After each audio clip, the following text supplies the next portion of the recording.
As much as I love her ability to write incredibly complex characters that evoke a lot of emotion, that does not apply to Case File Compendium, by the way.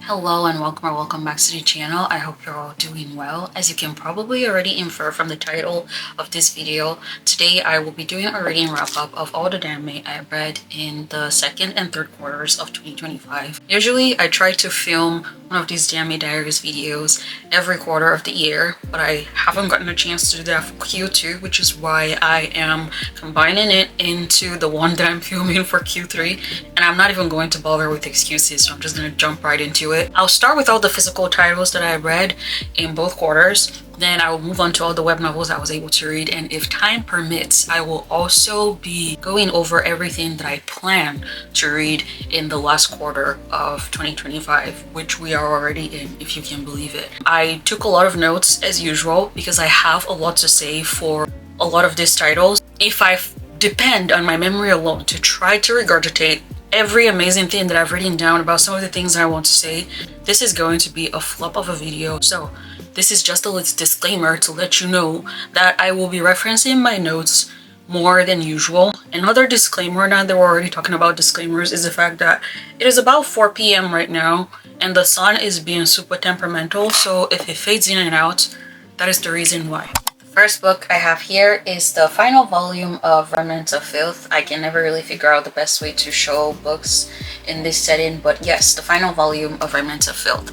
I had mixed feelings when I read this final volume, and till now, even after taking so long to process everything that happened, I still have mixed feelings. But I guess I would start with the fact that I was holding on to so much hope that whatever solution 𝕤𝕉𝕚𝕚 had offered 𝕤𝕚𝕚𝕚 at the end of volume 6 was going to be a means for everything that occurred in volume 6 to be like redone, so like practically a do-over for all the series of events that occurred in volume 6. And thinking back on it now, realistically, I know that that was too good to be true, but this was a hope that I was holding on to, born out of how utterly devastating those events were.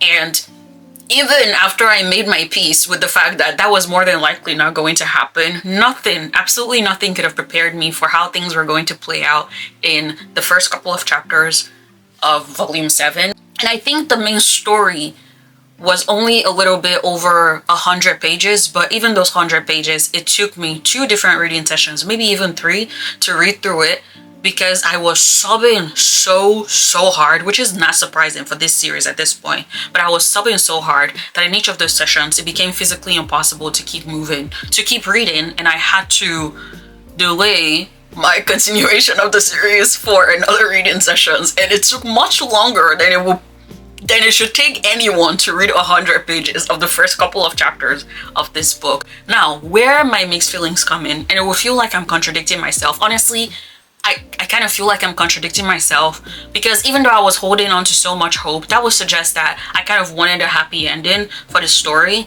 but I still wasn't satisfied with the way the story ended. It felt kind of anticlimactic, and the reason I say that is because I feel like the author was trying to make a point that for as long as the both of them were tied to 𝕤𝕉𝕚, there was just not a way for them to be happy together, because they had so many things that they felt responsible for and so many things that they were trying to achieve. It just wasn't feasible for them to be together in the way that they wanted to be together. So for that reason, spoiler alert, I am hoping that at this point, if you are listening to this video, you have probably read through the entire series, or at least you know what's going to happen. But if you don't, I'm going to put a tag on the screen. How I would have preferred for the series to end was for both 𝕤𝕚𝕚 and 𝕚𝕚𝕚 to die together. I feel like that would have been a much more satisfying ending, because based on everything I just said, them not being able to be together in the way that they wanted to be together, it made sense that they would die together, and that was the only way that their souls, or even them being who they were, could find peace in themselves or together.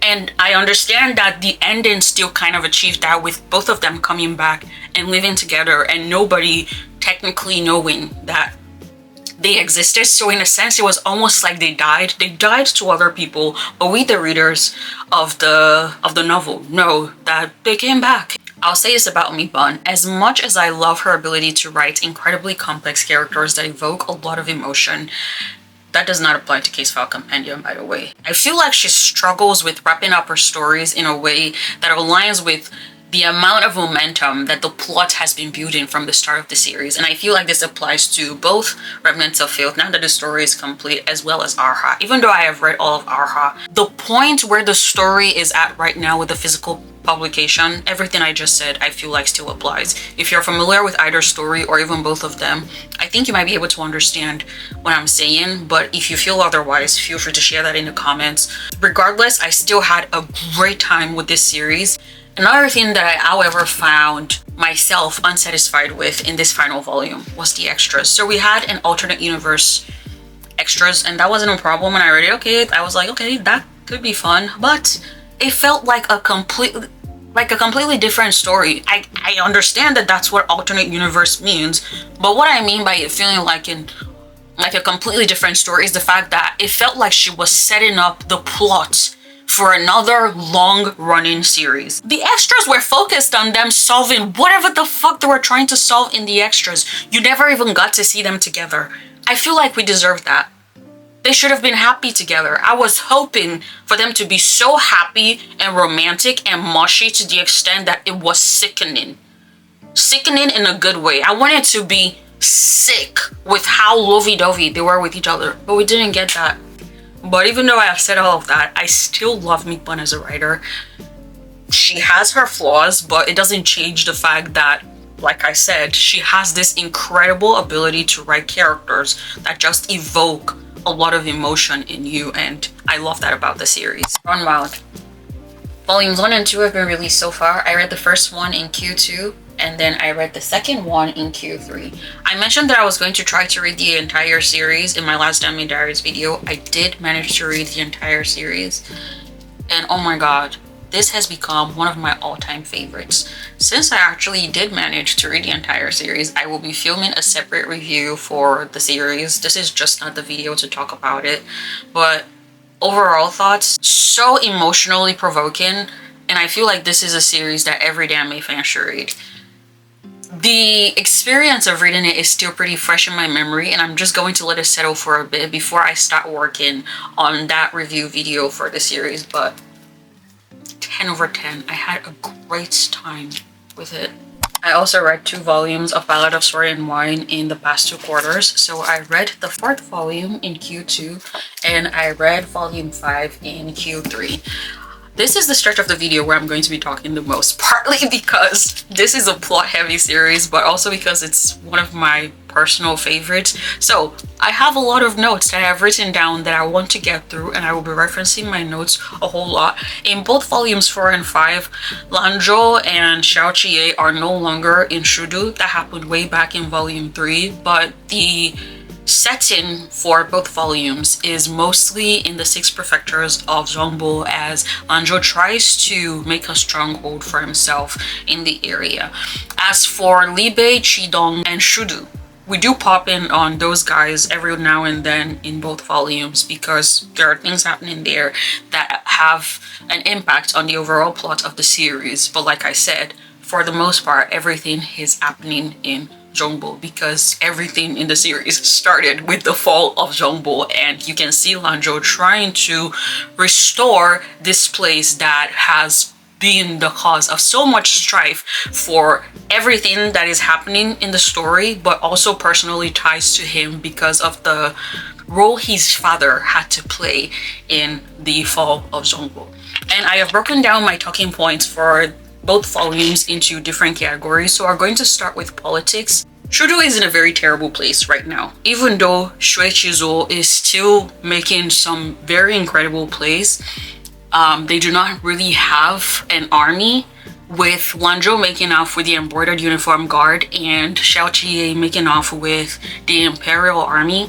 All they really have going on for them right now is the 8 great battalions, and honestly, they're not doing too hot right now. So what 𝕠𝕠𝕟 has done is that they have tried to make an alliance with 𝕤𝕠𝕟 so they can make use of 𝕤𝕠𝕟's army to make whatever power plays that they want to make against 𝕤𝕚𝕚 or 𝕠𝕠𝕟, because those are not places that they're necessarily aligned with at this point in the story. 𝕤𝕚𝕚 is off to one side.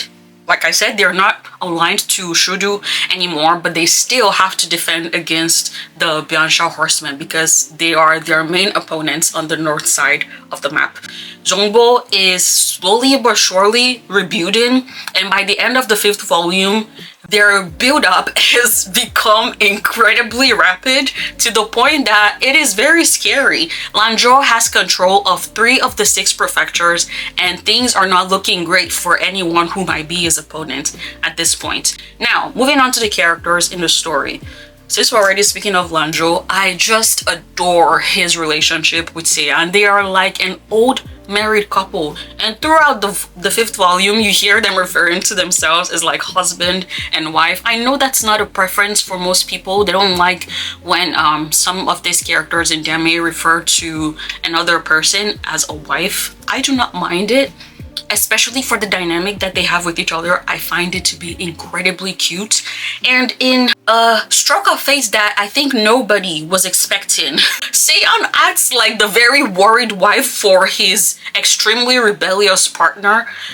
𝕤𝕠𝕟 has this very rebellious streak that makes him put himself at risk a lot in the story. He feels the need to put his life on the line for everything that he wants to do, and that's exactly what he does. What is a good thing that's happening in the story though is that he has people that he loves, and people who love him very much and are willing to hold him back from trying to cross the line every time he has to take certain action. ℍ𝕆𝕍𝕠𝕚. I know I'm not saying his name properly, but this is our main antagonist of the story at this point. And a point that is reiterated especially throughout volume 5 is the fact that a lot of his goals are not rooted in selfishness, and that makes him an incredibly scary opponent. And that's one of the things I love the most about this story, because there's so much greed and the promise of power that a lot of characters use to motivate a lot of their actions, but then you have this person who does not have any of that. So that makes it so hard to almost use anything against him or make any plays against him, because he's not a selfish person. He genuinely wants the prosperity of 𝕤𝕠𝕚. How do you even defend against that? I am just not great at doing like essay videos, but if I convince myself to do it later in the future, I think an incredible essay video to do on Ballad of Sword and Wine is why he works so well as an antagonist. His characterization, absolutely perfect. And I'm saying this about someone that is not even a main character in the story. The writing is genius. Okay, I've rambled on enough, and I'm now going to wrap up my talking points for the series. One of my favorite scenes in the 4th volume was xiaoqi fighting against ℍ𝕆𝕚𝕚. Oh my god, I had goosebumps when I saw that illustration. And for volume 5, the entire sequence of him telling his family about the fact that he has found a wife, that was so incredibly cute. But also the part of 𝕤𝕠𝕟 getting a historical bikini wax. I cannot explain why to you right now, but I just found it incredibly enjoyable. I don't know what that says about me, but yeah, I felt like that was something I needed to share. We also need to talk about how these volumes have been ending. They have moved on to emotional damage, even though in the first 3 volumes they used to be thirst traps. I don't know how I feel about that, especially volume 5. Now, some of you may know that this is not my first time reading Ballad of Sword and Wine. After I read the first volume last year, I went ahead to read the entire series. At this point, I am just rereading. And during my first read, and even up till the events leading to what happened at the end of volume 5, I felt like a part of me was still in denial about what was about to happen. Knowing that it was going to happen though, and reading the events leading up to it, made me come to a place of acceptance. And oh my god, it was such a brutal read when you know that it's going to happen. And the fact that it got illustrated. Editing up right here. I don't know how many anime fans I have here, but this is on the same level of emotion I felt watching Jiraiya versus Pain for the first time. The only difference is I have never been able to go back to watch that fight again, and this moment is exactly what that felt like. That's completely wild, but yeah. I know I said I was wrapping up my talking points, but since I've already talked about the fact that this is a reread, one thing I've been doing during this reread is creating a character binder so that I can follow along the story properly. So every time I reread, this binder as well as the map are my companions, and I cannot tell you how incredibly fun it has made this reread. I don't know how well you can see this map, but I have made so many tiny notes on it. I've made a video somewhere about creating this character binder. I think it's on YouTube. I'm going to try to put a link in the description or in the corner of this video right here. But if, well, it's probably too late for you to try to create one now if you're already on the 5th volume, but if rereading the series is something that you're interested in, I will highly recommend that you make a character binder. Honestly, it is a life-changing thing to use as a device while rereading the series. Okay, moving on. The 2nd volume of Legend of Exorcism, I honestly don't have a lot to say about this volume. I actually found it to be a bit slow in comparison to the first one. We're still fighting 𝕬𝕗, and there is the introduction of a ghost king.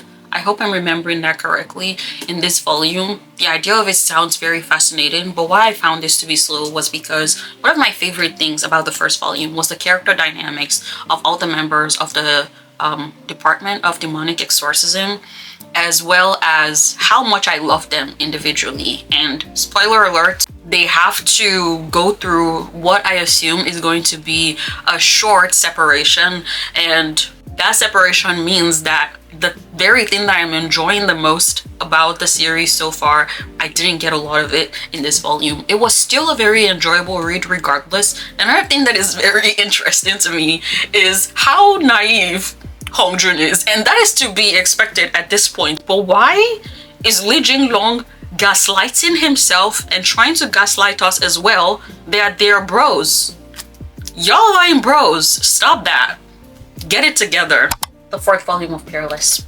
I don't have a lot to say about this one either, but for a completely different reason.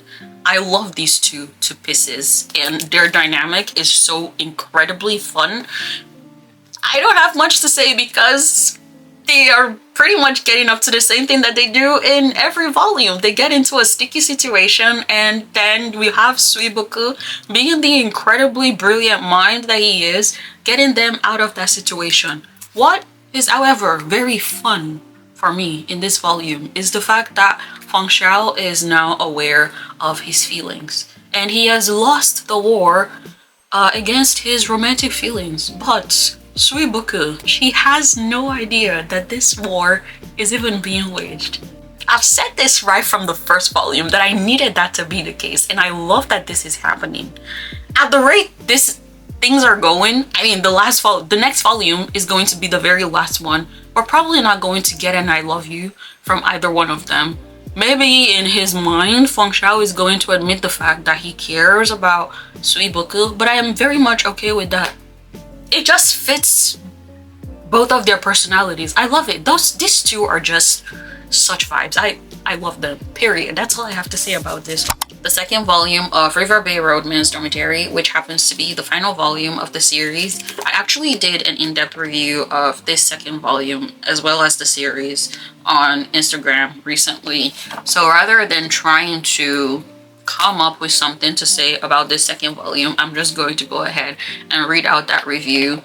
At this point, I am assuming that we're already well aware of the fact that this story mostly follows Jung Gi-won, who is a multi-millionaire and recently opened up his villa to have 4 tenants that he is going to observe as a means to improve the characterization in his novel. The very first volume of the series, I have an isolated review of that on my channel. I'm going to put the link in the description or in the corner of the video if that is something that you're interested in watching. So I loved that first volume. I thought the story had a great cast of characters with pretty distinct personalities, but I also felt like they had similar pain points that living in the villa was able to temporarily resolve for all of them. Overall, I thought the writing in the story was very well done, and the found family theme was also pretty great for the most part. The end of the series was pretty emotional, and if I was going by just that ending alone, I feel like I would have rated this series about 4 to 5 stars. But after sitting with it for a while, I realized that there were some things that I was unsatisfied with. And that was because there were some of the character arcs that I just did not like how they were resolved. I would have let it go if it felt like that only happened for Jung-Won and the story just didn't have as much time to flesh out the character arcs of all the other characters because they weren't meant to be like the main characters of the story. But I wasn't honestly satisfied with how Jung-Won's character arc was wrapped up. And the reason for that is because I haven't hated the fact that the couple I wanted to be together at the end of the story was Jung-Won and Yeonjun. I don't know if that was just a me thing. No, actually, I'm pretty sure that was not just a me thing because I have seen other reviews of people who read the second volume or the entire series who shared the fact that they were expecting Jung-Won to be with Yeonjun as well. At this point, I've already lost my point where I am at this review that I've written down. Okay, right up till the last couple of chapters in this second volume, I was still expecting a last act breakup between Jung-Won and Hwa-se-chun. He was just a character that was not really written as one that was going to be a main member of that group. And his character arc felt, or the character arc of him dating Jung-Won felt like a means to an end. The end being Jung-Won ending up with Yeonjun, which again did not happen. I still cannot understand it. So that was one of the main reasons why I just wasn't satisfied with how this story ended. But another character arc that I wasn't satisfied with was Jung Wei-je. So in the very first volume, I found him to be very flip-floppy. By the second volume, I actually found myself getting very attached to him, but I don't think that he benefited from the group's relationship as much as the other did.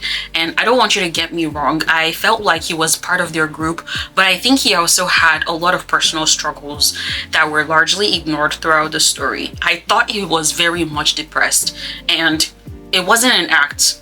He also had social anxiety and he was struggling with his self-identity, and I felt like that was a lot for someone his age to be dealing with, who also had lots of adults or people who were more mature than him and had the emotional capacity to help him sort through all of those things that he was struggling with, but they just were never addressed in the story.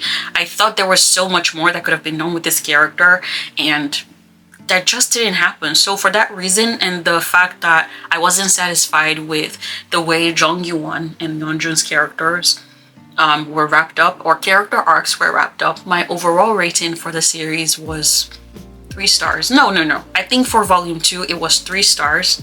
For volume 1, I think it was 4 stars. And if we do an averaging, so 3.4 stars for the entire series. Oh my god, I don't even know how long I've been talking at this point, but that was the last physical novel that I read. Everything else would be web novels.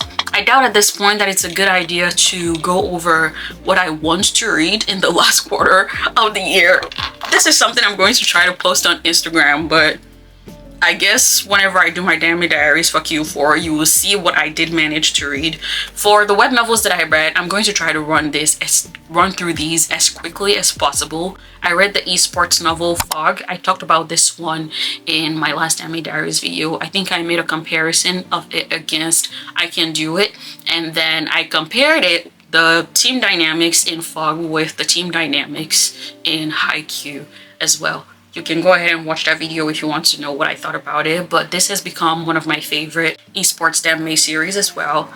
In addition to I Can Do It, those two are now my favorites. And I read an 𝕤𝕗𝕬𝕝 series titled Imprisoned in Eternal Night. So this is about a beta called Wenren who was adopted from an orphanage at the age of 7. And at the age of 17, omega glands were implanted into him, and it just kicks off the most bloody drama that you can think of. I honestly did not know how I felt about it when I was reading it, but overall I actually had quite a good time with this one. You can read it if you're interested in it. If you haven't read anything 𝕤𝕗𝕬𝕝 related in the Danmei verse, this might be something that you're interested in reading. I think this is like a spin-off of a main series that is going to be licensed by Rosme titled Boundless Utterance. Okay, the next thing I read was Reply to Kids. That is a short form of a longer title that is called A Letter. I can't remember if it's a letter from or a letter to Keanu Reeves. You might be wondering, what does Keanu Reeves have to do with anything? My understanding is that this is the title of a song, and that was the basis for the title of this series. So the story is set in Hong Kong, and it follows Chen Wan, who is the illegitimate son of a pretty affluent family, and his unrequited love for a person called 𝕬𝕬𝕬𝕬, who is the most powerful man in the setting of this story. This is not an age gap. They're actually the same age, but you hear the most powerful man and you're just thinking of someone who's much older than him. That is not the case. And you might also hear that he has an unrequited love for this person and think that this is going to be a painful story of the main character hoping for his one-sided crush to eventually come to fruition. You will be wrong. There are painful things going on in the story, but it's not about unrequited love, okay? I don't know how to describe Chen Wan. There is a portion of the story that has to do with his psyche and him trying to get psychological help, but his love for 𝕬𝕬𝕬𝕬 wasn't one that he ever expected to be reciprocated. He was more than happy to love this person from afar and just make his life as easy as possible.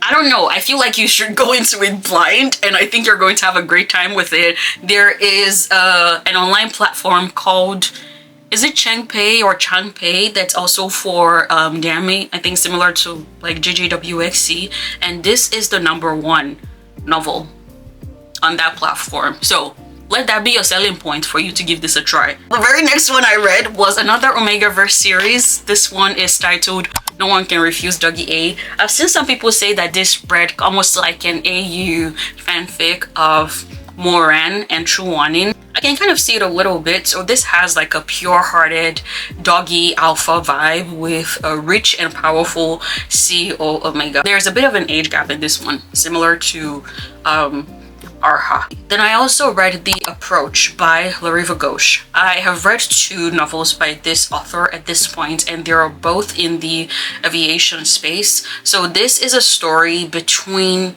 a pilot and an air traffic controller, and I just love the way this author writes mature characters and everything that they have to navigate as people who are professionals and have to deal with like family relationships and certain struggles that they've had to go through based on the different experiences that they've had as they grew up. I don't think there's anyone that has done such a phenomenal job of writing grown characters in any Danmei that I've read so far. Now granted, I haven't read a whole lot of them, but I think she does an amazing job with characterization in that type of setting. The Approach and 𝕤𝕠𝕬𝕬𝕬𝕬, I absolutely recommend the both of them. They have both been licensed, which is great news.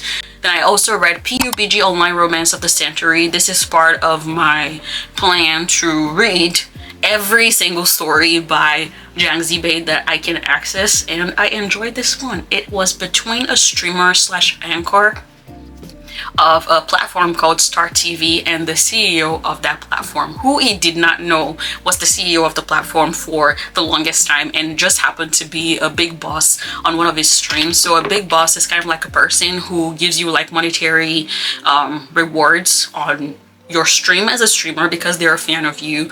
But the main character, Yuyan, also happens to be a voice con, and so when he heard this person speak during one of his streams, he fell in love with his voice and started helping him a whole lot, and that just became like a dynamic that all the people who watched this stream loved to see, and it became like the online romance of the century. I thought it was really cute. Definitely not like my favorite story by this author. I'll put it on the same caliber as like Limerence. I rated the both of them about 3.5 stars, but I still had a good time with it. I also read 𝕤𝕬𝕬𝕬𝕬, which is a short and sweet xianxia novel. This is about the son of a righteous sect leader who was kidnapped into a cult at a very young age, but he managed to escape, and years later, he comes into contact with the young master of this cult that he was kidnapped into. But when they meet again, he begins to feel that perhaps he never truly understood this person. And Spoiler alert, the story is between the two of them. They're the main couple of the series. Oh my god, my energy is dwindling. The last web novel I have here is Run Wild, which I already mentioned earlier that I will be doing a completely separate review for the entire series. I don't know how long this video is at this point because I had to redo multiple segments, and I know that what I'm looking at right now is not the accurate length of the video, but it should be long enough at this point. And I'm just going to end things here. I hope you had a great time watching this video. Whatever day you find yourself watching this, make it a great one, and I will see you in the next one. Bye. Oh crap, I forgot to get a thumbnail while it was still bright outside. Ah!